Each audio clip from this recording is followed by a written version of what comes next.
Assalomu alaykum. Mana bugun Excel darsimizning eng qiziq mavzularidan biriga yetib keldik. Bu formula va funksiyalarni o'rganamiz. Formula nima? Formula ma'lum arifmetik amalni bajarishga mo'ljallangan ifoda deyiladi. Mana oddiygina misol: 5 ni 7 ga ko'paytirish, buni qo'shish, bo'lish, ayirish. Buni bajarish uchun oldingi darsda ham ko'rib o'tdik. Barobarni belgilab, o'sha kattakni belgilab, kerakli ifodani kirgizib, keyingini kiritgan holatda enterni bosamiz. Qolganlarni ham xuddi shunday.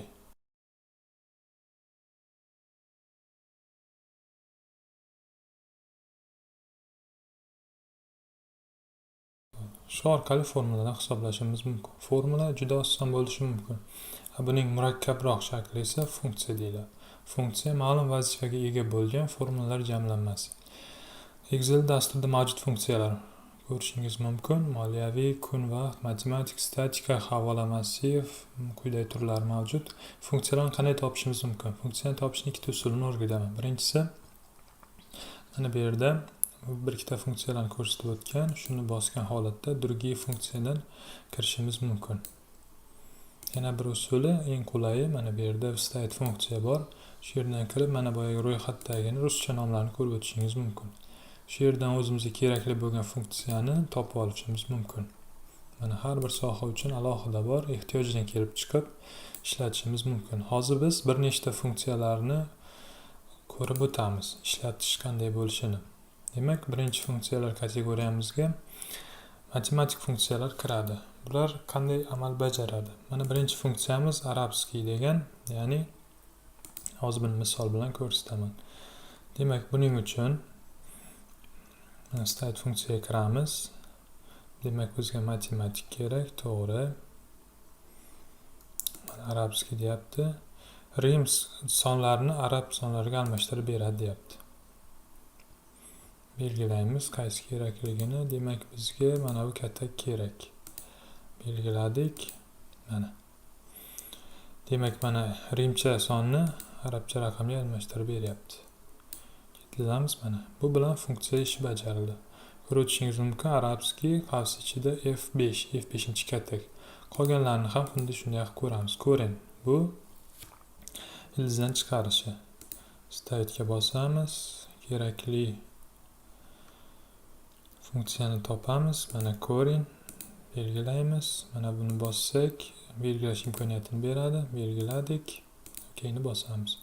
Mana shu formulalar hammasiga tegishli bo'lishi uchun pastga tushiramiz. Endi yana bitta qiladigan ishimiz. Bu funksiyamiz ostatga, ya'ni qoldiq. Bizga kerak bo'lgani uchun mana bu yerdan hozir bitta namuna ko'rsataman. Demak, 15 ni 4 ga bo'lganimizdagi qoldiq nechiligini aniqlashimiz kerak. Mana belgini olib tashlaymiz. Chunki hozir tushunmovchiliklar bo'ladi. Men sizlarga ko'rinish uchun buni qoldirgan edim. Buni belgilaymiz. Kerakli funksiyani topamiz. Statka belgilaymiz. Birinchi, demak, buni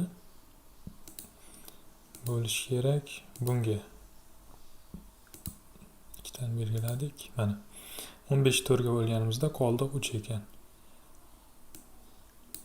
Mana qolganlarida ham chiqdi. Endi mana bu birinchi funksiyamizni teskarisi, ya'ni arab raqamlarini rimchaga o'tkazib beradi. Buning uchun rimskiy degan funksiyadan foydalanamiz. Rimskiyni belgilaymiz, xuddi boyagidek. Kerakli katakni belgilaymiz. Bu yerda forma berilgan. Forma hozircha shart emas. Men forma qandayligini keyin aytib o'taman. Mana bu yerda hammasi chiqardi. Endi forma qanday bo'ladi? Forma kiritish uchun ikki nuqtani bossak, mana bu yerda turli xildagi shaklini berib o'tyapti. Ko'rishingiz mumkin. Mana bu yerda L larni ishlatishi mumkin. O'sha arab raqamlarni rim raqamlariga almashtirishni bir nechta usullardan foydalanish bizga taklif qilyapti. Bu o'zimizni tekstni uzunligiga kelib chiqishimiz mumkin. Mana masalan 499 ni id bilan ifodalayapti. Bu usulda esa boshqacha ifodalayapti. Shuning uchun bizga formani taklif qildi. Biz formani tanlamadik. Oddiy holatda tushirib berdi. Keyingi funksiyamiz bu mana bu raqam bilan bu raqam orasidagi ixtiyoriy bitta raqamni tanlab beradi. Ko'rib o'tamiz buni ham.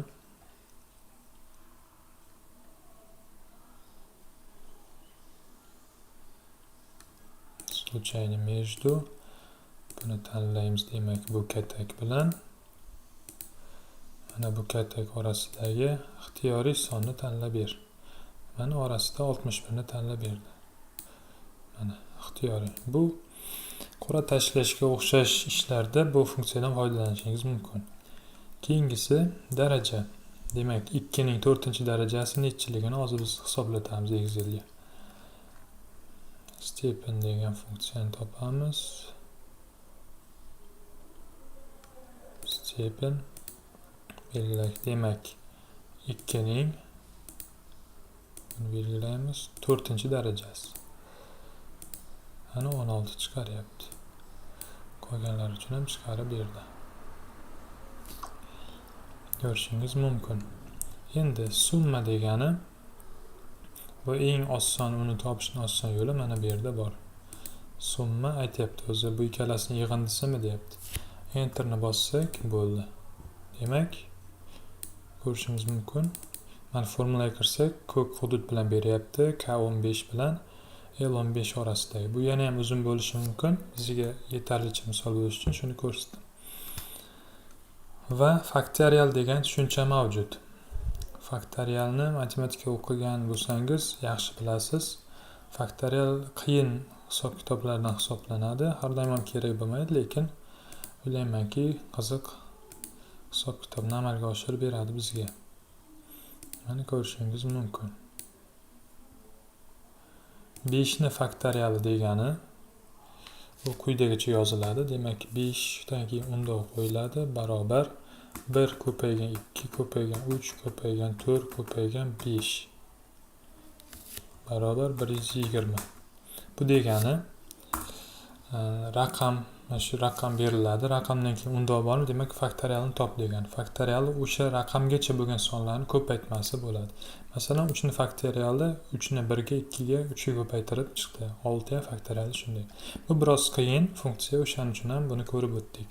Bundan tashqari aytib o'tganimdek, matematik funksiyani bir qator funksiyalari mavjud. Uni ehtiyojdan kelib chiqib ko'rib chiqishingiz mumkin. Agar biror bir qiziqtirgan funksiyada muammoga duch kelsangiz, video ostida kommentariyada yozib qoldiring, albatta uni birga muhokama qilamiz. Keyingi ko'radigan funksiyamiz bu statik funksiyalar. Statik maksimal. Mana ikkita sonning o'rtasidagi eng maksimalni aniqlab beradi. Bu eng oddiy amal hisoblanadi. Eng oddiy amal bo'ladi bu. Siz buni yana ham murakkablashtirib, bu yoqqa bir nechta kattaklarni yozib, uni maksimalni tanlashini so'rashingiz mumkin. Buning uchun biz mana funksiyaga kirdik. Bu yerda statistiskiga kiramiz. Maksim deganini tanlaymiz. Max tanladik. Demak, qaysi kattaklar deyapti.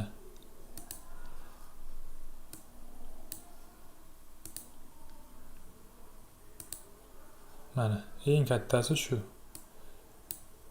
Eng kattasi shu, eng kattasi bu ekan. Endi xuddi shuni teskarisi, min. Ya'ni minimum eng kichkinasini tanlab beradi bizga. Kiritamiz. Mana o'zi aytayapti S12 hamda D12 qatormi deyapti. Ha deymiz. Mana eng kichkinasi 2 ekan. Bular ketdi. Ana endi sredniy значение degani o'rta arifmetika. Bu ikkalasining yig'indisini 2 ga bo'lgandagi chiqqan son. Funksiyaga kiramiz. Ushbu funksiyani tanlaymiz. Sredniy значение. Demak, birinchi kattagimiz bu.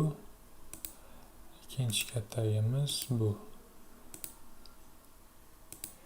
Mana ikkalasining yig'indisini 2 ga bo'lib bizga beryapti. Shu tariqa statik funksiyani ham ko'rdik. Buni ham aytib o'taman. Bir qator funksiyalar mavjud. Bu ko'proq ehtimollar nazariyasini o'rganayotgan bo'lsangiz, bu yerdan bir qancha foydali formulalar yoki funksiyalarni topishingiz mumkin. Keyingi ko'rib o'tadiganimiz matnli. Bu yerda ham bir nechta qiziq funksiyalarni topdim. Ularni ko'ramiz qani. Demak, bizda hozir statikdan keyin tekstoviy kiramiz. Mana. Возвращается количество знаков текстовой строки. Nechtaligini sanab beradi.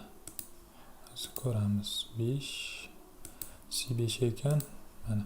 Ushbu tekstda 5 ta ishora bor ekan, ya'ni sanasak 1, 2, 3, 4, 5. Shuni hisoblab berdi. Mana 14 talar bilan. Endi mana bu yana ham qiziq. Повтор degan funksiyani ko'ramiz. Повтор. Demak, qaysi matn? Mana bu matnni necha marta yozib bersin? 5 marta yozib bersin. Mana ko'rishingiz mumkin. Buni yana ham kattaroq qilaman. Salom, salom, salom. Agar buni orasiga probel qilsak, boshqacha berishi mumkin. Mana ko'rishingiz mumkin. Endi keyingi ikkitalikka o'tamiz. Propisnoy. Bu funksiya mana bu kattakdagi harflarning hammasini katta qilib beradi. Katta harflar bilan yozishni ko'rsatadi.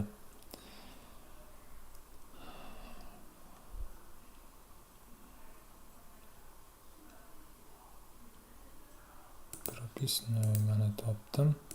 Belgilaymiz, bu kattakni katta harflar bilan qilib ber. Mana.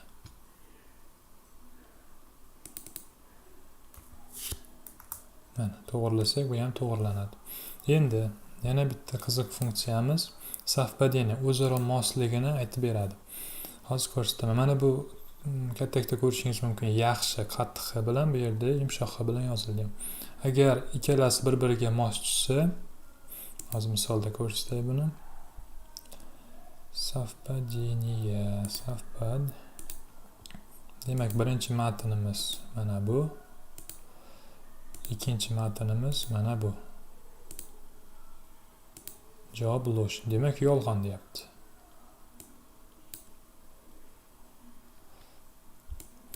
Mana lo'sh. To'g'ri. Endi qarang. Mana bu yerda nega bunday kattaklar chiqib qoldi? Buni asosiy sababi unga joy yetmaganligi uchun. Hozir ko'ramiz. Mana ko'rishingiz mumkin. Agar biror bir natijani ko'rsatish uchun agar joy yetmasa, bunday xatoni bunday ifodalar beradi. Endi funksiyalar orasida eng qiziq, eng qiyin deyishim mumkin mantiqiy funksiyalarni ko'rib o'tamiz. Bu albatta qiziq bo'ladi. Hali bu bo'yicha bir nechta darslar olish niyatim bor. Nasib qilsa, ular orqali kuchli mutaxassis bo'lib yetishamiz. Quyidagicha topshiriq berilgan. 9-sinf o'quvchilarining natijalarini o'rtacha arifmetikini topib, u orqali daraja berish. Bahoga qarab daraja berish noto'g'ridir, lekin misol tariqasida buni oldim. O'rtacha arifmetikini topishimiz uchun oldin ko'rib o'tganmiz. Mana bu yerda funksiyadan sredniy значение bor. Boya ko'rib o'tdik. Sredniy значение bu hammasini yig'indisini kattaklar soniga bo'ladi. O'sha funksiyani berganimizdan so'ng u belgilayapti. Mana shu S12 dan J12 gacha deyapti. Enterni bosamiz.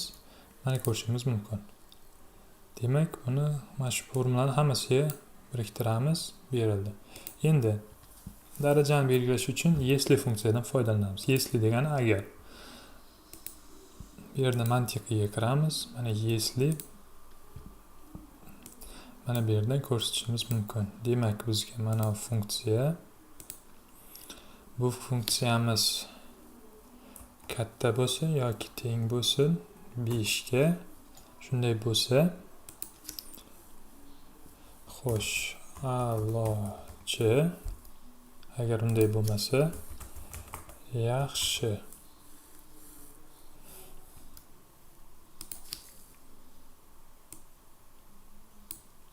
Mana ko'rishingiz mumkin.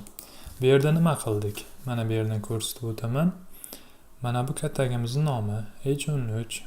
13-kattak 5 dan qiymati katta yoki teng bo'lsa, mana bu yerda berganimiz, agar mana shu mantiqiy ifodamiz to'g'ri bo'lsa, buni chiqaradi a'lochini. Demak, mana bu kattakda ko'rishimiz mumkin 5 yo 5 dan teng, 5 ga teng. Shuning uchun a'lochi chiqardi. Agar boshqa kattaklarga o'xshab aytilgan qiymat bo'lmasa, yaxshi. Demak, bu yerda rost yolg'on prinsipida ishlaydi. Agar rost bo'lsa, mana birinchi funksiyani javobini beradi, agar yolg'on bo'lsa, ikkinchini beradi. Shu orqali bundan-da murakkabroq funksiyalarni ko'rib o'tishingiz mumkin. Hozircha funksiyalarning bir qismini, juda oz qismini ko'rib o'tdik. Agar funksiya va formulaga oid qiziqishlaringiz ko'p bo'lsa, buni bizga ayting. Bu orqali bu darsni keyingi qismlarini, yana ham murakkabroq funksiyalarni ko'rib o'tamiz. Keyingi darslarda matnlarni filtrlash, ketma-ketlikni o'zgartirish kabi biroz qiyinroq bo'lgan holatlarni ko'rib o'tamiz. Shuning uchun keyingi darsdan o'tkazib olmaslik uchun kanalimizga obuna bo'ling. E'tiboringiz uchun rahmat. Keyingi darslarda ko'rishguncha.